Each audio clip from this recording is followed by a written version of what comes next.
Assalamualaikum Sobat Penyiaran. Akhirnya ya kita ketemu lagi di program acara Jawara Baper Jawa Barat Bicara Penyiaran. Pada hari ini nih, di tengah-tengah suasana yang sejuk, kita akan membicarakan sesuatu yang segar, terutama tentang analog switch off yang sempat kita bahas tahun lalu, tapi akan kita lebih gali pada hari ini tentunya bersama Ketua KPID Provinsi Jawa Barat, Bapak Dr. Adiana Slamet SIPM SI.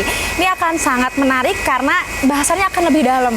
Ya, Pak Adi, apa kabar? Alhamdulillah. Sehat ya Pak ya? Kita, Bapak boleh sambil buka masker aja ya? Prokes ya, udah ya. Vaksin, udah antigen. Udah booster, udah antigen, tapi tetap harus prokes ya Pak ya? Betul. Sampai ada keputusan dari pemerintah kalau ini endemi.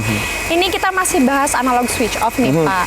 Sempat tahun kemarin kita bahas, tapi karena tahun ini akan mulai analog switch off, ini kita akan lebih gali lebih dalam. Betul.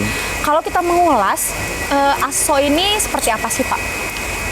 Ya, terima kasih Terere. Analog switch off ini kan sebenarnya kebijakan negara ya yang diinisiasi oleh pemerintah, diketok palu bersama-sama DPR RI. Sebenarnya ini isu lama dari tahun 2006 kan gitu ya, tapi kemudian terkendala karena regulasi ya. Kalau ngomongin analog switch off ini kan pasti ngomongin digitalisasi penyiaran ya. Jadi kata-kata digital ini banyak yang salah menginterpretasikan. Jadi yang namanya digitalisasi penyiaran itu adalah alih data sebenarnya, baik cetak, elektronik ya, visual maupun audio dalam bentuk digital. Nah, sebenarnya ini ukuran satuan biner yang kemudian dilihatnya dalam satuan byte ya. Ini adalah efisiensi penggunaan data paling tidak lebih lama, lebih baik ya dari data-data konvensional sebenarnya seperti itu. Nah, tadi yang saya bilang bahwa analog switch off ini adalah kebijakan yang kemudian dirumuskan udah jauh-jauh hari, tapi kemudian regulasinya baru ditetapkan oleh pemerintah bersama DPR RI pada tahun 2020. Adanya Undang-Undang 11 tahun 2020, Undang-Undang Cipta Kerja, yang salah satu pasalnya itu di pasal 60A itu menghendaki bahwa Indonesia harus bermigrasi ya dari TV analog ke TV digital 2 tahun setelah undang-undang itu diketok palu. Jadi undang-undang diketok palu itu 2 November 2020, jadi akhirnya itu memang harus off itu 2 November 2022. Betul. Tapi melalui proses ya, melalui tahapan gitu. Ini kan Pak, KPID selama 1 tahun ini gencar mensosialisasikan ASO. Dan sepertinya kena kepada masyarakat karena tentunya di daerah saya, ibu-ibu udah mulai nanya, katanya harus ganti apa ya teh itu namanya gitu kan, set top box ini. Nah, yang jadi pertanyaan adalah tahapan ASO, tahapan analog switch off yang harus mengganti migrasinya, kira-kira masyarakat harus persiapan mulai kapan, tahapannya kapan? Ya, kalau menurut Permen 11 tahun 2021 ya, tahapan analog switch off ini kan dibagi 3 tahap. Betul. Yang pertama 30 April 2022 ya. Itu ada 12 kabupaten kota di Jawa Barat termasuk Sumedang ya. Teh Rere itu tempat tinggalnya Teh Rere. Jadi ada Kota Cirebon, Kabupaten Cirebon, Kabupaten Kuningan ya, Kabupaten Majalengka, Sumedang, Garut, Tasik, Banjar, Ciamis, Pangandaran, lalu Kabupaten Cianjur. Lalu tahap 2 itu di 25 Agustus 2022 itu ada 9 kabupaten kota. Jadi Bandung Raya minus Sumedang ya. Jadi Kota Bandung, Kabupaten Bandung Barat, lalu Cimahi, lalu megapolitan ada Depok, Bogor, Bekasi. Itu tahap kedua 25 Agustus 2022. Lalu tahap ketiga itu ada 6 kabupaten kota. Jadi 6 kabupaten kota itu ada Purwakarta, Subang ya, Karawang, Indramayu, Sukabumi.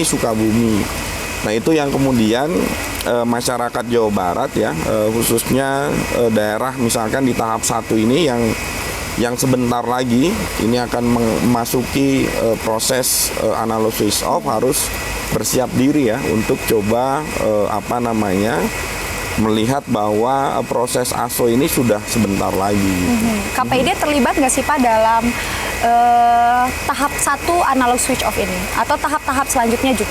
Ya, KPID Provinsi Jawa Barat kan dari awal ya, dari semenjak undang-undang itu kan diketok 2 November, jadi kami dilantik itu kan 4 Desember. Jadi sebenarnya proses itu sangat dekat, tapi kemudian kami melakukan kajian-kajian ilmiah ya untuk coba melihat bahwa analysis of ini adalah policy atau kebijakan yang sangat strategis di negara ini. Makanya kami melakukan FGD lalu riset sebelum kami melangkah lebih jauh ya untuk coba apa sih yang seharusnya kami lakukan. Makanya dari proses awal kami dilantik sampai hari ini ya TRRE, kami sudah melakukan 2021 aja kami sudah melakukan sosialisasi dan simulasi di 28 titik kurang lebih seperti itu ya, di 27 kabupaten kota. Ini benar-benar ya KPID ini 1 tahun ini tuh gencar banget ya Pak ya? Ya makanya bahasanya Diskominfo kan kami jungkir balik ya, kita jungkir balik untuk mengawal kebijakan analysis of ini karena ada hal yang kemudian kami lihat permasalahan-permasalahan lain ya selain masalah penyiaran, selain masalah misalkan bersih, jernih, canggih, nggak hanya itu sebenarnya. Nah, nggak hanya bersih, canggih, jernih itu ya Pak ya. Sekarang kita bicara soal manfaat karena bukan cuma jernihnya aja, bukan cuma canggihnya aja. Nah, kita tahu bahwa kondisi di mana proporsi penduduk di Indonesia ini lebih banyak usia produktif. Betul. Usia produktif itu ya anak-anak muda. Betul. Gitu ya, utamanya usia muda. Nah, manfaat ASO sendiri ini untuk bonus demografi itu apa sih Pak? Ya kan gini ya, kalau kita mau jujur ya, Indonesia ini kan menghadapi Indonesia Emas 2045. Tapi sebelumnya itu kan akan ada bonus demografi. Jadi catatannya Lemhanas ya, catatannya lembaga Lemhanas bahwa bonus demografi itu 64% usia produktif tadi, anak-anak muda itu dari 250 juta jiwa. Nah, artinya bahwa Indonesia akan mengalami ledakan penduduk, tapi kemudian ledakan penduduknya ini adalah usia-usia produktif. Nah, kami menginterpretasikan bahwa analysis of ini adalah gerbang pembuka untuk kawan-kawan muda ini lebih produktif lagi. Kenapa saya bilang seperti itu gitu maksudnya? Ada hal yang harus diperhatikan. Negara sudah membuka peluang gitu, gerbang untuk coba paling tidak misalkan kalau kita bicara riset, penelitian ya. Ada beberapa riset, salah satunya itu Boston Consulting misalkan. Itu ambil contoh, analysis of itu akan membuka peluang pekerjaan baru kurang lebih 232.000. Lalu membuka peluang usaha baru kurang lebih 168.000 ya. Lalu misalkan penambahan PDB gitu ya, non pajak itu kurang lebih 439 triliun. Nah, artinya bahwa ada hal yang harus ditangkap. Yang pertama, paling tidak karena habit ya anak-anak muda ini permasalahan teknologi ini sudah tidak bisa diragukan lagi ya, karena memang sehari-hari kawan-kawan muda ini kan bicaranya pada konteks penggunaan teknologi. Nah, artinya ada 2 ranah yang harus dilihat peluang ya. Industri kreatif yang kemudian berbasiskan frekuensi, lembaga penyiaran yang kemudian ini stasiun televisi akan kemudian bertambah gitu ya.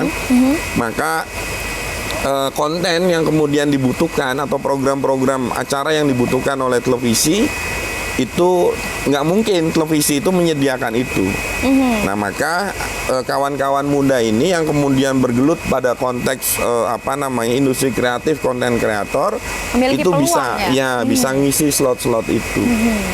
Lalu permasalahan misalkan industri kreatif di bidang OTT, over the top ya, yang berbasiskan internet gitu ya. Nah, ada data yang kemudian 2021 kuartal terakhir ya, Bu Mira, Bu Sekjen Kementerian Komunikasi dan Informatika itu membuka data bahwa kuartal terakhir 2021 itu transaksi e-commerce ya, yang berbasiskan internet itu kurang lebih 393 triliun TRR. Nah, artinya bahwa itu kan bagian dari salah satu industri kreatif ya. Ini yang kemudian menjadi peluang. Jadi anak-anak muda misalkan berjualan untuk usaha itu tidak perlu lagi misalkan buka toko kan kayak gitu ya. Tapi kemudian itu bisa bebas untuk menggunakan internet kan kayak gitu ya, karena efisiensi tadi ya, frekuensi itu bisa menambah kecepatan internet dari 4G menjadi 5G karena ada dividen, ada kelebihan frekuensi kurang lebih 112 MHz di frekuensi 700. Jadi frekuensi 700 itu adalah frekuensi emas untuk internet berkecepatan tinggi. Tinggal kreativitas mereka aja yang dibangun betul. Berarti ini membuka peluang pekerjaan yang sangat banyak dan luas ya Pak ya? Iya, sebenarnya gede banget ya, besar banget gitu, bahwa kasarnya kalau saya bilang bahwa ini ada pintu yang harus dimasuki, tinggal pintu yang dimasuki ini anak-anak muda itu pengen ngisi kamar yang mana dalam konteks industri kreatif itu ya.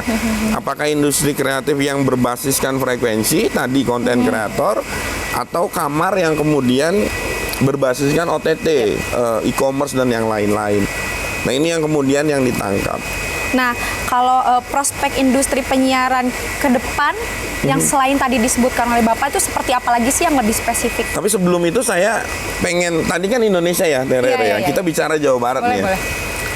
Jawa Barat juga mengalami pertumbuhan, Terere. Jadi kalau Pak Gubernur, Pak Ridwan Kamil itu bilang bahwa bulan September 2021 industri kreatif di bidang ekonomi digital itu tumbuh 40%.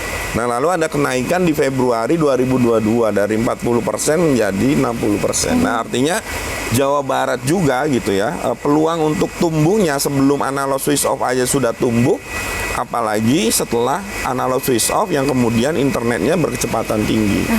Satu itu ya. Yang kedua, misalkan ada beberapa kajian yang kemudian menekankan bahwa televisi akan bertambah, kompetisi program akan sengit, kan kayak gitu ya. Kalau dulu misalkan stasiun televisi yang ada di daerah gambarnya tidak sebagus induk jaringan. Nah, ketika analog switch off, ini gambarnya, suaranya kan gitu ya, teknologinya sama.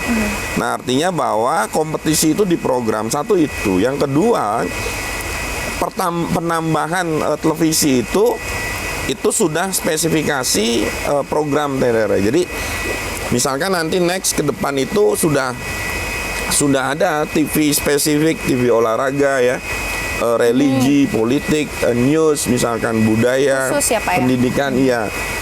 Jadi kalau kata Pak Dr. Dadang itu, hari ini analog kita itu kayak masuk pasar yang kemudian jualannya itu macam-macam. Toko kelontong kan ya, ada segala macam ada, tapi ketika sudah ASO kita masuk pasar itu cuman satu yang dijual, apa yang dijual. Nah, kurang lebih seperti itu. Kalau KPID sendiri ada rencana nggak sih Pak untuk membina anak muda ini untuk menjadi kreatif demi bisa terlibat dalam ASO ini gitu, maksudnya untuk menjadi kreatif, untuk bisa masukkan hal-hal ke televisi yang nanti setelah digital gitu, gimana? Ya, kami sebenarnya sudah melakukan kerjasama ya dengan beberapa komunitas, bahkan dengan kampus, dengan asosiasi ya, untuk coba, karena salah satu misi kami itu kan konten berbasis warga, artinya bahwa kami berkewajiban untuk coba mendorong anak-anak muda ini supaya membuat konten yang baik, tapi kemudian sesuai dengan regulasi. Dan kami sudah komunikasi sama beberapa stasiun televisi sebenarnya untuk coba menjembatani kalau memang dibutuhkan program-program yang kemudian berkaitan dengan permasalahan lokal ya, karena di P3SPS, Pedoman Perilaku Penyiaran, misalkan ada aturannya di pasal 68 itu bahwa paling tidak induk jaringan itu harus menyiarkan 10% dari durasi jam tayang. Betul. Jadi kalau 24 jam berarti sehari itu 2 jam 40 menit untuk menayangkan ke Jawa Baratan. Nah, itu yang kemudian kami ambil peluangnya, kami menjadi bridge ya, kami menjadi jembatan untuk coba menjembatani konten kreator yang kemudian ada di Jawa Barat dengan stasiun televisi, baik itu yang ada di Jawa Barat, lokal ataupun induk jaringan. Itu tadi Bapak menyinggung soal aturan. Ini kalau misalkan kita masuk sedikit nih ya Pak ya, sesuai aturan.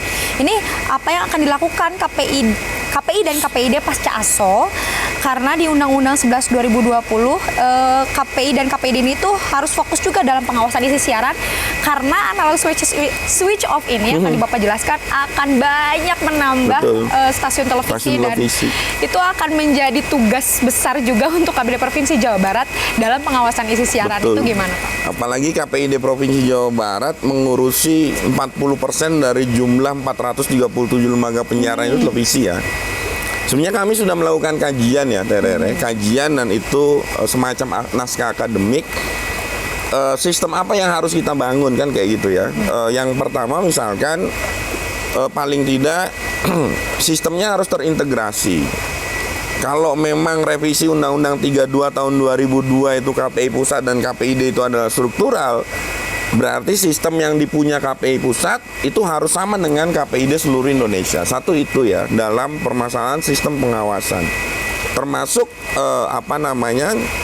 server dan yang lain-lainnya. Kedua, ini dimungkinkan untuk memakai artificial intelligence untuk melihat aspek-aspek pelanggaran. Berarti kan rekod kata ya, rekod data. Nah, cuman problemnya nanti berbenturan dengan local wisdom. Kan gitu, itu yang harus dilihat.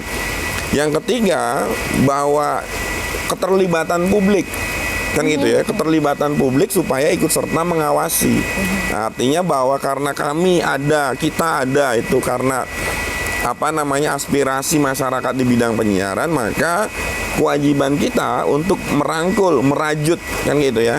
Kalau dalam tema raker KPID Provinsi Jawa Barat hari ini, itu kita harus kolaborasi pentahelik ya, untuk semuanya, termasuk untuk permasalahan-permasalahan sistem pengawasan ya. Dan memang cita-cita kita kan membangun pengawasan semesta. Itu sebenarnya dengan beban yang sangat berat ke depannya, dan dengan PR yang banyak juga, banget PR-nya. Seberapa siap nih Bapak untuk mendeklarasikan KPID siap untuk bersama-sama menyukseskan ASO ini? Jadi yang pertama dari sisi dukungan ya. Dari sisi dukungan pemerintah Provinsi Jawa Barat ya, Pak Gubernur Jawa Barat, Pak Ridwan Kamil melalui Diskominfo itu support full. Komisi 1 DPRD Provinsi Jawa Barat sebagai regulator permasalahan politik anggaran dan yang lain-lain itu support full.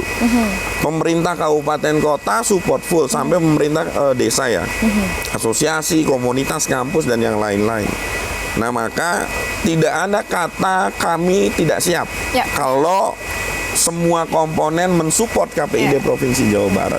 Nah, tinggal next gitu, bahwa bagaimana kami gitu ya, kita semua untuk memanfaatkan betul dukungan ini gitu ya, tidak mengecewakan apa yang kemudian menjadi dukungan besar ini kepada KPID Provinsi Jawa Barat. Dan KPID Jawa Barat ini diamanahi sesuatu yang sangat besar juga ya Pak ya.